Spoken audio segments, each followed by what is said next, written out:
ত্রয়োদশ জাতীয় সংসদ নির্বাচন সামনে রেখে বিএনপির চেয়ারম্যান তারেক রহমান এমন এক প্রচারণা চালালেন যেটা দেখে সাধারণ মানুষ ভাবছে এটা কি নির্বাচন না বাস ড্রাইভারের রুট চার্ট।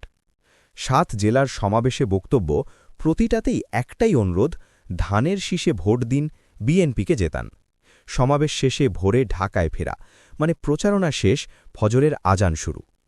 বৃহস্পতিবার দুপুর ১২টায় সিলেট আলিয়া মাদ্রাসা মাঠ থেকে শুরু, এরপর মৌলভীবাজার, হবিগঞ্জ, ব্রাহ্মণবাড়িয়া, কিশোরগঞ্জ, নরসিংদী, একটার পর একটা স্টেজ, একটার পর একটা মাইক।